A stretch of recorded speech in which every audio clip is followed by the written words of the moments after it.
El aire se sentía diferente aquí. Aire civil. Estaba en la entrada de la casa de mi infancia, con mi bolso de lona colgado del hombro, intentando disfrutar de un momento de tranquilidad en un raro permiso de 72 horas. Pero algo andaba mal. Un profundo hueco se alzaba donde se suponía que estaría mi coche. Mi viejo y confiable sedán, lo primero que me compré con mi prima de contratación de la Fuerza Aérea. Un nudo de terror frío me apretó las entrañas.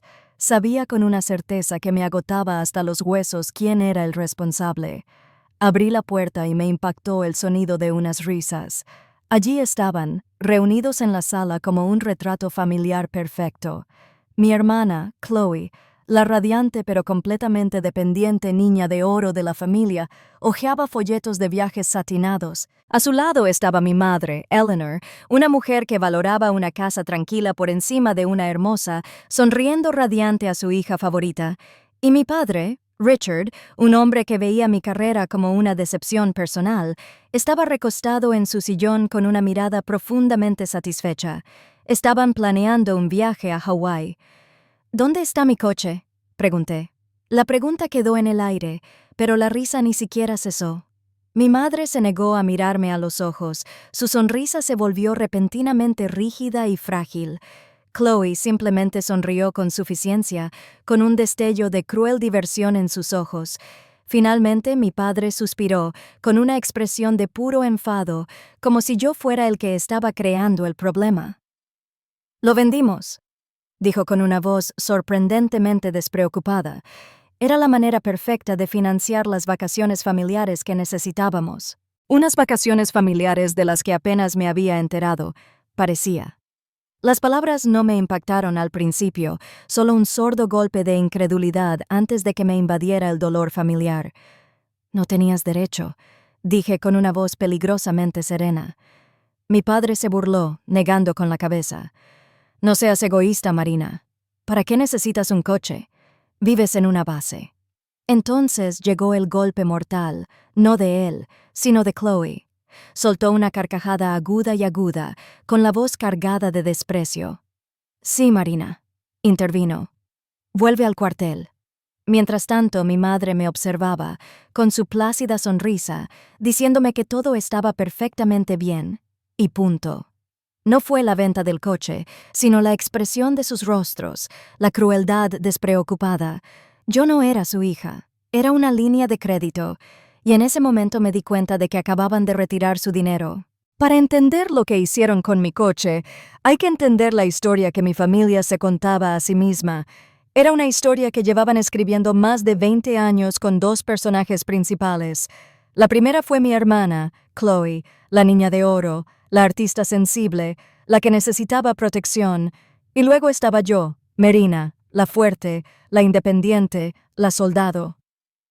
En nuestra historia familiar, sus necesidades eran profundas y las mías inexistentes. Mi fuerza no era algo de lo que enorgullecerse, era una conveniencia. Era la excusa que usaban para todo y les permitía ver su descarado favoritismo como si fuera amor. Recuerdo la graduación de Chloe del instituto como si fuera ayer. El sol brillaba, el aire era agradable, y mis padres la acompañaron a la entrada con los ojos cerrados. Cuando los abrió, vio un descapotable rojo cereza flamante con un lazo enorme en el capó. La vi gritar de alegría, y mientras mis padres la abrazaban, no solo vi un coche.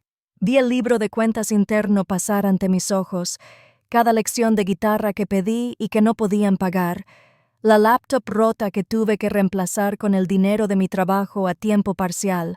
Una década de dinero escasea. Marina, todo envuelto en un paquete rojo brillante para ella. Toda la vida de Chloe fue así, una experiencia organizada y financiada por mis padres. Su carrera como creadora de contenido se limitaba a publicar fotos de almuerzos caros que ellos pagaban. Mi madre, Eleanor, fue la principal autora de esta narrativa.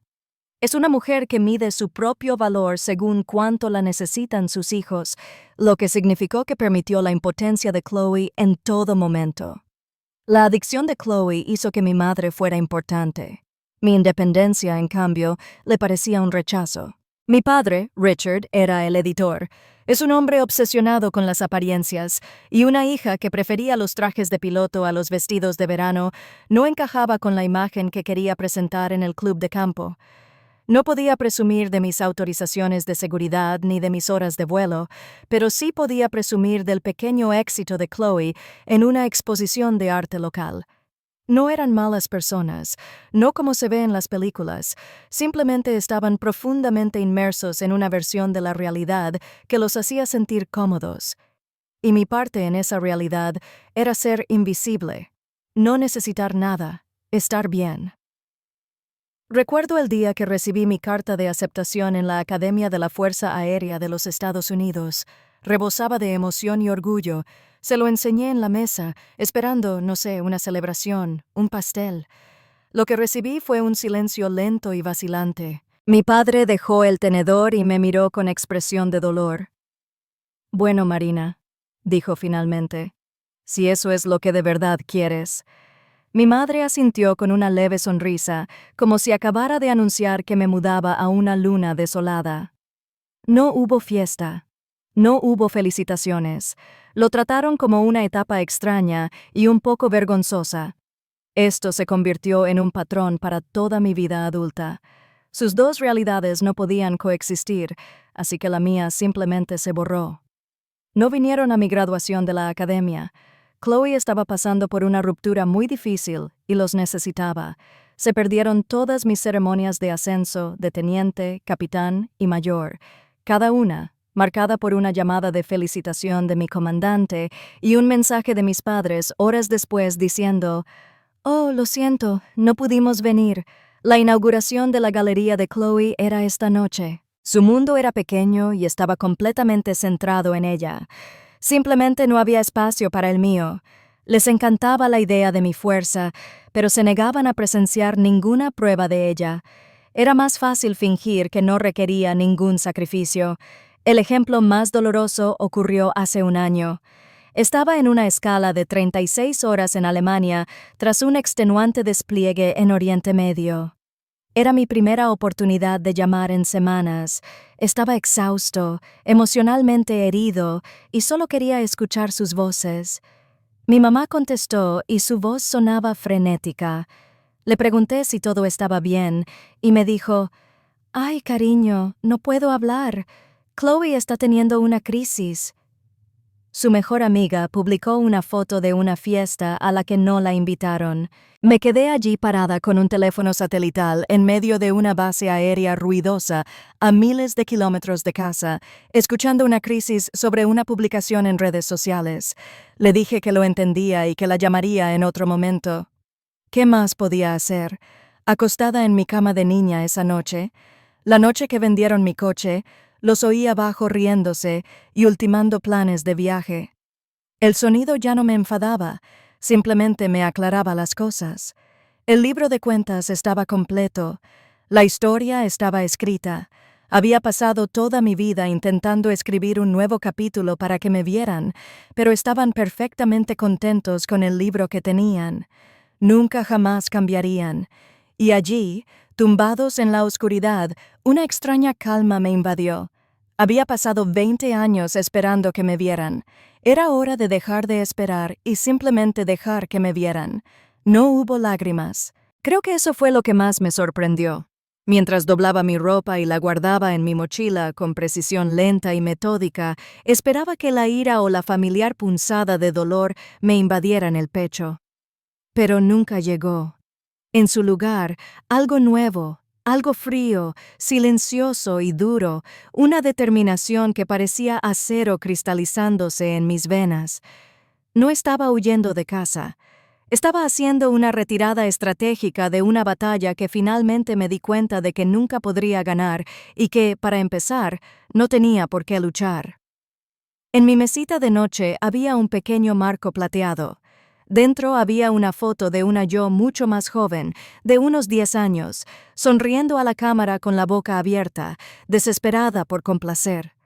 Lo recogí y me quedé mirando a la chica que creía que la aprobación de sus padres era lo más importante del mundo. La chica que habría hecho cualquier cosa por conseguir la mirada cariñosa que le dedicaban a Chloe con tanta generosidad. Sentí pena por ella por todos los años que había malgastado intentándolo. Entonces, con cuidado, coloqué el marco boca abajo sobre la mesa. Esa chica se había ido. Ella ya no vivía aquí. Mi plan, tal como se forjó en la quietud de mi habitación, no era venganza, no en el sentido tradicional. No se trataba de gritarles ni de confrontarlos con una lista de sus fracasos. Mi plan era mucho más simple y mucho más devastador. Se trataba de silencio. Durante 2 décadas había trabajado emocionalmente por ellos. Había traducido mi vida a términos comprensibles para ellos. Había suavizado los límites de mi carrera para hacerla menos intimidante y les había dado oportunidades de estar orgullosos de mí en bandeja de plata. Mi plan era simplemente parar, soltaría la cuerda. Ya no era mi responsabilidad gestionar la percepción que tenían de mí. Justo cuando cerraba la cremallera de mi mochila, mi teléfono vibró en la cama. No era un mensaje de texto normal. Era una notificación cifrada segura que desapareció tras ser leída. El remitente era mi oficial al mando, un general de 4 estrellas del Pentágono. El mensaje era breve y conciso, sin ninguna cortesía. 09 Celo en punto. Jardín de Rosas. El presidente lo espera con ilusión. Esto no era solo un recibo por el trabajo de mi vida. Era una citación. Era la culminación de 18 meses de trabajo confidencial y de alto riesgo que había consumido cada parte de mi existencia. La ironía era aplastante. Durante meses había estado imaginando una fantasía en mi cabeza. Les contaría sobre este día. Me imaginaba llamando a mi padre y diciéndole: «Papá, el presidente homenajeará a mi equipo mañana». Me imaginé a mi madre finalmente comprendiendo la magnitud de mi obra. Me había aferrado a este secreto como mi última esperanza, el único logro tan grande, tan innegable, que finalmente los obligaría a verme. Sería lo que finalmente me haría real ante sus ojos. La idea me parecía tan ingenua ahora, tan tonta. Miré la pantalla brillante, las palabras que confirmaban mi presencia en la Casa Blanca, y aún podía oír el débil eco de sus risas desde abajo. En ese momento, la decisión estaba tomada. No iba a ocultarles la información, iba a dejar que los tomaran por sorpresa, total, pública y completamente. Habían pasado toda mi vida creando una falsa narrativa donde yo era pequeño e insignificante. Bien, los dejaría vivir en esa cómoda ilusión unas horas más. No les debía nada, pero decidí darles un último regalo, un asiento en primera fila para la verdad. Pensaban que mi mundo era una vida triste y gris en un cuartel. No tenían ni idea de que estaba a punto de estar en el escenario más grande del planeta. Solo tuve que dejar que encendieran la tele. Me fui antes del amanecer. Un fantasma escabulléndose de una casa que nunca fue realmente mi hogar. Solo puedo imaginar la escena en la sala horas después. Mi padre estaría tomando su café, leyendo el periódico con aire de suficiencia. Mi madre recortaría alegremente fotos de playas hawaianas, mientras Chloe se relajaba en el sofá, mirando su teléfono sin parar, probablemente creando la publicación perfecta sobre sus merecidas vacaciones. Las noticias nacionales estarían en la televisión, con el volumen bajo, solo un zumbido sin sentido en el fondo de su mañana perfecta. Estaban completamente seguros en su burbuja, felizmente inconscientes de que el mundo estaba a punto de cambiar. Entonces habría sucedido. La voz de un presentador de noticias, seria y urgente, interrumpiendo su charla matutina. Interrumpimos este programa para traerles un reportaje especial en vivo desde la Casa Blanca. Mi padre se habría quejado, molesto por la intrusión. Mi hermana ni siquiera habría levantado la vista del teléfono. Probablemente pensaron que era un aburrido anuncio político, otro ruido de un mundo que existía muy lejos del suyo. El presidente de Estados Unidos, caminando con paso decidido hacia un podio en el Jardín de las Rosas, no habría sido más que una molestia para ellos. Comenzó a hablar con voz grave. Habló de una grave amenaza a la seguridad nacional, una sofisticada red de ciberespionaje que había amenazado la red eléctrica del país. Habló de las semanas de tenso e incansable trabajo en la sombra para neutralizar la amenaza, evitando una crisis que el país ni siquiera sabía que enfrentaba. Habló de la complejidad de la operación, su importancia y la increíble habilidad del equipo que la llevó a cabo. En la sala de mi familia, todo esto habría sido abstracto.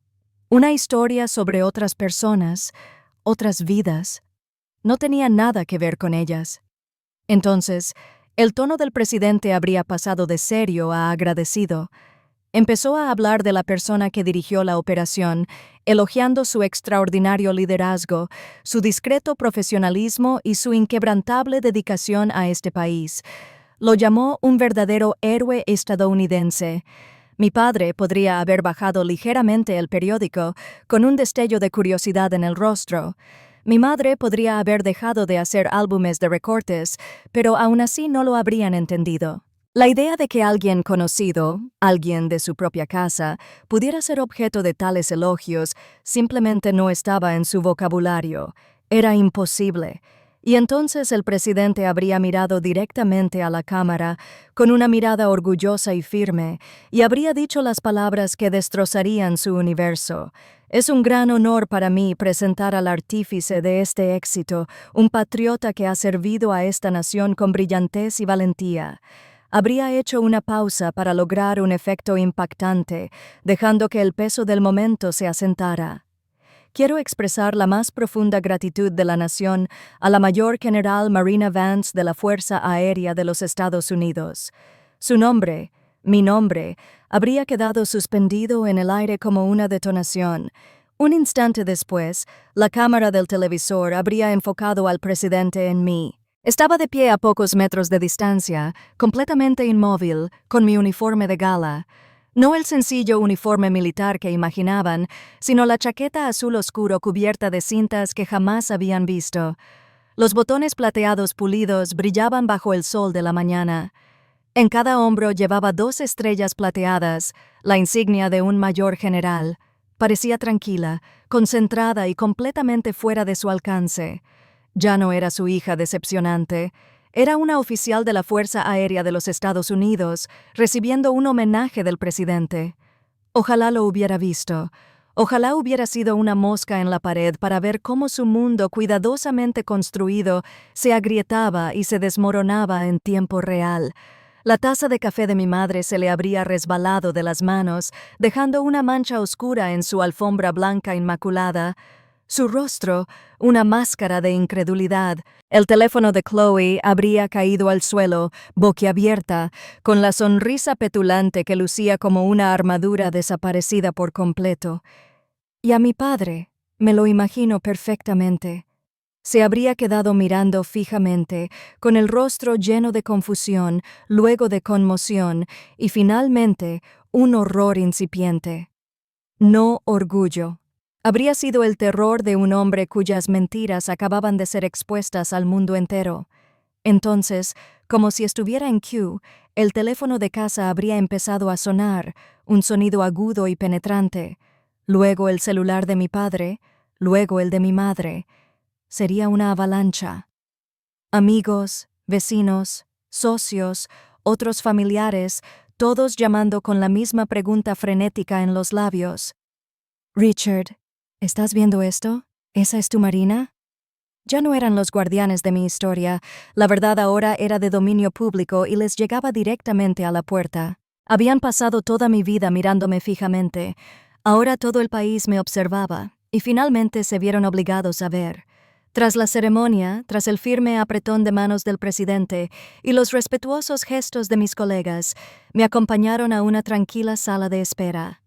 Mi teléfono oficial había estado vibrando con mensajes de felicitación de mi círculo profesional, pero había ignorado mi teléfono personal hasta ese momento. Finalmente lo saqué del bolso y lo encendí. Sentí como una bomba. La pantalla se iluminó con un aluvión vertiginoso de notificaciones, 97 mensajes de texto y 34 llamadas perdidas, todo de 3 números. Mi familia ha estado ocupada. El silencio en el que los dejé se había llenado claramente de un ruido frenético y caótico. Empecé con los mensajes de mi padre. Eran exigentes, casi furiosos. Marina, tienes que llamarnos. Todos hacen preguntas. ¿Qué se suponía que debíamos decir? Luego llegó el aluvión de mensajes de mi madre, llenos de emociones y desgarradores. Cariño, estamos muy orgullosos. No teníamos ni idea. Habríamos estado allí. Ya sabes, lo habríamos estado. Por fin, estaba Chloe. Dios mío, Marina, tenemos que celebrar. Esto es una locura. Todos los del instituto me están escribiendo. Revisé todos los mensajes. Mi ritmo cardíaco se estabilizó, mi mente despejada. Buscaba 2 simples palabras. Lo siento. Perdón por el coche. Perdón por los años de abandono. Perdón por todo. Pero esas palabras no estaban ahí. No era orgullo lo que leía. Entré en pánico. No era amor. Era control de daños. No estaban orgullosos de mí. Les aterraba la imagen que mi éxito les daría. No habían visto el homenaje a su hija. Habían visto cómo su narrativa cuidadosamente construida se desmantelaba en directo por televisión y se esforzaban por recomponerla para que siguieran siendo los héroes. Leí el último mensaje de Chloe, respiré hondo e hice algo que debería haber hecho hace una década. Abrí el contacto de mi padre y pulsé el botón de bloqueo. Hice lo mismo por mi madre. Y luego por mi hermana. El silencio que siguió fue el sonido de la libertad. Unas semanas después, el recuerdo de esa sala parecía una escena de la vida de otra persona. Estaba en mi oficina del Pentágono. Las paredes no estaban adornadas con fotos familiares, sino con mapas estratégicos y con decoraciones. El aire aquí era diferente. Era limpio, profesional y completamente libre de agresión pasiva o resentimientos tácitos. Olía a propósito. Mi vida ya no consistía en luchar por un poco de atención en la mesa. Se trataba de liderar equipos, tomar decisiones importantes y servir a una causa mucho mayor que el frágil ego de mi familia. Este era mi mundo ahora. Fue real. Estaba en medio de una reunión informativa con mi equipo superior, un grupo de coroneles y especialistas cuyo respeto me había ganado por competencia, no por sangre. Debatíamos la logística de una nueva iniciativa cuando un joven aviador entró silenciosamente en la sala y me puso una taza de café recién hecho en el escritorio.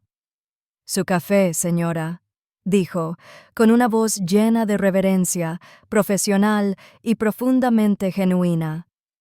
Observé su rostro sincero y luego los rostros de mi equipo en la mesa de conferencias, atentos, dedicados y leales, y pensé, esto es familia, así se siente el verdadero apoyo. Esa tarde recibí una llamada de mi tía, la hermana de mi madre, y la única persona de mi familia que siempre me había tratado con amabilidad sencilla y sin complicaciones. Después de decirme lo orgullosa que estaba, dudó. «Marina», dijo con la voz un poco incómoda, «probablemente debería contarte lo que dicen tus padres». Me contó que habían lanzado una campaña de relaciones públicas a gran escala. Su nueva historia era que habían estado en mi misión secreta todo el tiempo. Alegaron su distanciamiento, su falta de apoyo, e incluso vendieron mi coche. Todo era parte de una elaborada maniobra para proteger mi identidad. Fue, al parecer, un fracaso estrepitoso. Nadie les creyó. Sus amigos vieron su genuina sorpresa esa mañana por televisión. La historia de que habían vendido mi coche para unas vacaciones se había filtrado, y su intento de presentarlo como un sacrificio noble los hizo parecer aún más patéticos. Su círculo social los había ignorado, avergonzados por la descarada y torpe mentira. Y Chloe, su imagen en línea de influencer despreocupada y con aspiraciones, se desmoronó de la noche a la mañana. La inundaron de comentarios que denunciaban la hipocresía de su familia, y su marca, construida sobre un privilegio inmerecido, se desmoronó. Escuchando a mi tía, esperé sentir algo. Una chispa de triunfo, una oleada de satisfacción vengativa. Cualquier cosa. Pero no había nada. Su drama sonaba como una tenue interferencia de una emisora de radio lejana que ya no escucho. Su caída no fue mi victoria. Fue simplemente la consecuencia natural de sus propias acciones. Habían construido su casa sobre cimientos de mentiras, y yo ya no los defendía. Le agradecí a mi tía por la actualización y, al colgar el teléfono, no volví a pensar en ellos en todo el día. Toda mi vida luché por un lugar en su mesa, sin darme cuenta de que mi destino era liderar una mesa propia. Si alguna vez has tenido que construir tu propio castillo después de que te dijeran que no eras digno del lugar en el que naciste, comparte tu historia en los comentarios. Te veo y te saludo.